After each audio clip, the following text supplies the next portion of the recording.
Hello ladies and gentlemen, Willie here. New World is down from an all-time peak population of 913,000, which occurred on the first Sunday following launch, to the most recent Sunday peak of 306,000. Today is 6 weeks from launch. This means New World has been dropping nearly 100,000 players at peak times, week in, week out, consistently. Now, whilst the player base logging in each day will be much higher than this number, I think it's quite apparent that many people who have given New World a go are not sticking around.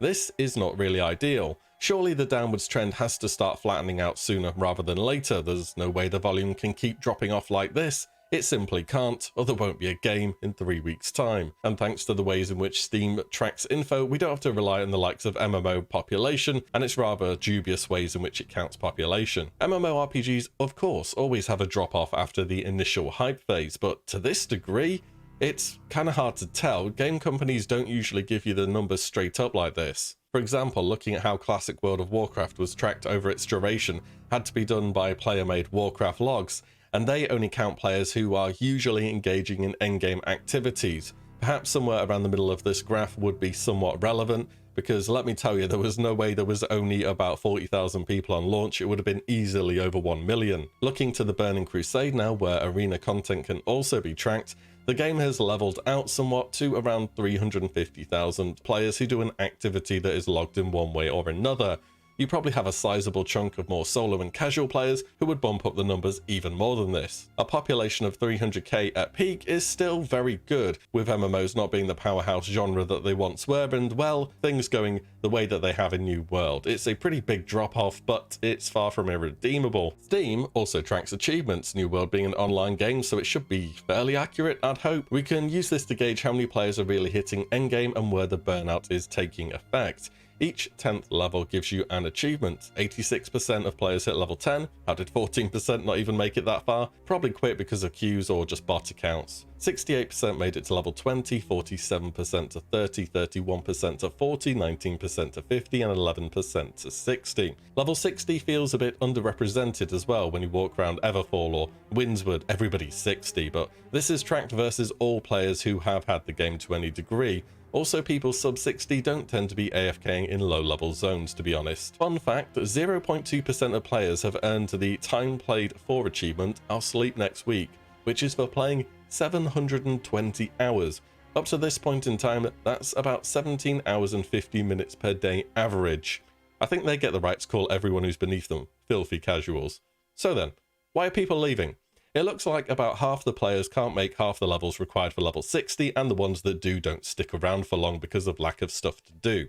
Now, I actually have an alt, and I want to tell you a bit of a story about it, because I wanted to see what the game felt like as a playthrough with a different weapon, with a different armor sets and stats, but due to a combination of storage space logistics, lack of gear sets, at the time respec cost that's been fixed since, and to be honest, I found leveling weapons purely for the sake of leveling weapons to be really boring, so I opted into trying a different playstyle on an alt. A chance to actually pick up good standing upgrades, and to know that even though I was being flooded with gold early on, don't spend it quite so readily. Also, that 1k Azov cap you struggle to get rid of at low levels, yeah, that's not going to be a problem at endgame, let me tell you what. And my understanding of questing made it so much better. Just do all the stuff in the low level zones. Get every town board quest, do as many as you possibly can.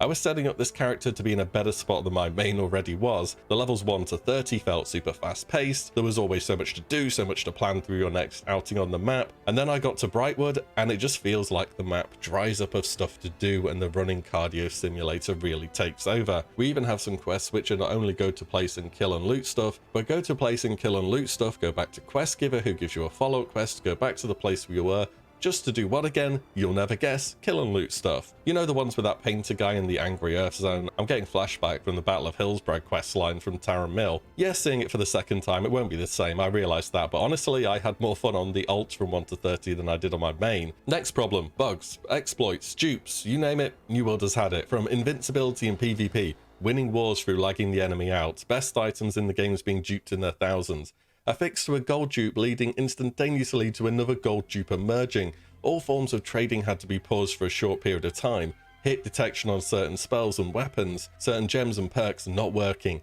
outpost rush food being bugged, hatchet having 300% more damage than it should due to a bug, being able to escape from the southern outpost rush starting area, That's just a few highlights of what has appeared since launch. Many of these are fixed now, but it feels like something new is cropping up each day.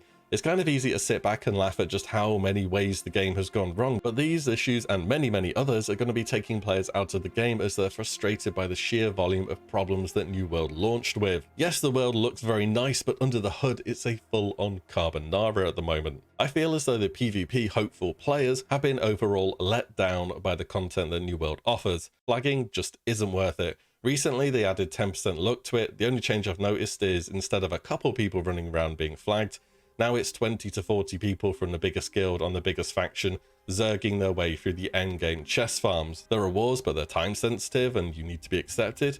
And the only consistent form of PvP in New World is unfortunately instanced, and that's Outpost Rush, which I played a fair bit and I do like the gist of it. It is quite fun baseline. The reason I say it's unfortunate this is the main source of PvP is because we're playing an MMO. You would hope an open world would offer enough to get people to want to flag up, but here we are once again. Factions don't exactly help the situation either. They tend not to in my experience. And that's even before we get on to talking the balancing of different weapon archetypes and armor sets. The list of things that Amazon have to go through is enormous. And then we hit the endgame content. We have dungeons with tuning orbs which are thinning out as questers use them up. This is being looked at as far as I know. Similar story with arenas. But the funny thing is you don't even want to do dungeons until you've farmed your watermark up. This is probably one of my least favorite things about the game, and it's such a core feature of the game as well. So in New World, the game remembers each time you have looted a high level item from an enemy or a chest. This sets the new highest item level that you can receive from drops for that slot. So this number increases gradually as you loot more, so it may go from a 512 to 515 to 518 and so on. You start at 500 at 60, the maximum is 600. The best chance for upgrades come from late game elite zones and chests. These being looted have a 23-hour cooldown. So each day you are heavily incentivized to run through a number of zones and open chests to get a higher number on your armor and weapons, up to a point where you can get item level 600 gear to drop, and then try to work on your BIS, which is extremely RNG heavy. Also, it doesn't help there are stat combos which are currently available, which are useless on every weapon, strength and int or dex and focus for example. No doubt one day in the future there will be weapons to suit all the categories, but at this point whenever you get them, you just salvage them. Speaking of RNG, crafting. It's too high RNG. There are dozens and dozens of perks across a wide variety of the game for damage, utility, defense, crafting and so on, but you can only determine one perk or main stat allocation per craft. The chance for you to actually get something where you can reasonably use all of the attributes on it, and I mean make use of, I can technically quote unquote use durability and angry earth absorption, but I'm a light armor DPS, so yeah, the armor is just a stat stick with a gem on. It would be nice to have the ability to improve RNG to get the desired perks. Perhaps allocating Azoth on items could target the school of perks rather than just adding any random perk, as in you want to target an offensive perk or a utility one or a defensive one. Also, weapons shouldn't be able to roll stats and perks they can't use. Like, why is this even a thing? Also, there's already been a sizable drop off on the Twitch viewership side of things as well. And I actually think that this is in some ways a decent indicator of how the game is doing, at least after the dust settles. Worth a mention that Amazon Game Studio is, well, you know, Amazon, who own Twitch, and they're definitely making the most of this platform to pay streamers to advertise it. And a lot of people who are paid to play it have run out of time on their sponsorship and moved on. Or funnily enough, Amazon is now paying them to play Lost Ark instead, another game which they hold the reins on. But the viewership has been down on down, perhaps showing a bit more of the organic crowd, not the paid one. So those are a few issues out of the, well, a lot of them. So what's going to happen with New World? Game dead in a few weeks? Is this another wild star that looks so cool and so promising but just burns out? Well, if I can say one thing, the buy to play and cash shop was definitely the play looking back over going for a subscription model. It's got that over Wildstar at least, which took 1 year to go free to play, by which time it was too late. There are games out there with much smaller populations that have been going strong for years. See RuneScape, which has a subscription fee for either version of the game, and RuneScape 3 has a cash shop. Both games have peaks at or well under half of what New World is currently experiencing. Saying that, I can't exactly imagine putting updates into old school RuneScape is going to be anything like New World. New World doesn't exactly look cheap to update and have made, but let me put it like that. It looks as though server merges are going to be happening soon, and servers were already sorted into clusters from the get-go, so they always had a clear option of where to merge and when. The speed at which the devs are 1, communicating, and 2, working to resolve issues is rapid. There's problems, don't get me wrong, but they must be in perma-crunch mode to try and get all these problems under control again. I do think there is a good game here, it's just not quite in that state at the moment, and if you're still leveling and enjoying the game, more power to you, but once you start to hit Endgame in its current state, things are going to start to crop up, and you may see where I'm coming from and what I'm talking about here. I think Amazon are going to be working at a big loss until the cash shop gets ramped up, but that may just drive away another portion of the player base. That's the issue with buy to play. When they push updates or new content, returning players aren't boosting revenue again unless they get extras from the shop, unless there is a way in the shop to fast track returning players to be able to access updates.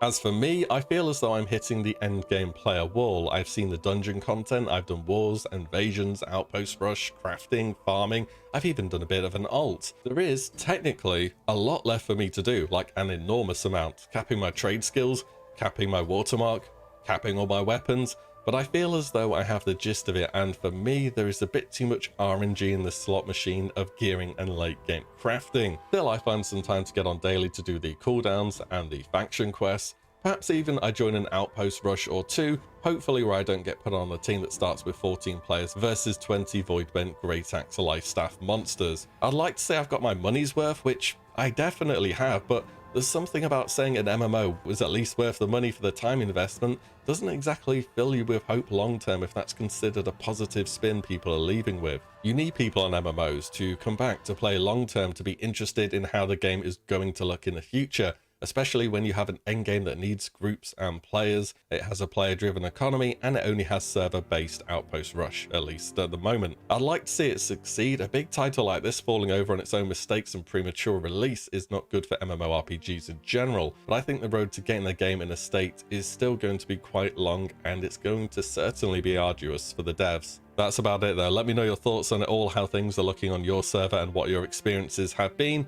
As always guys, thank you so much for watching and listening in. I shall see you on the next one very soon.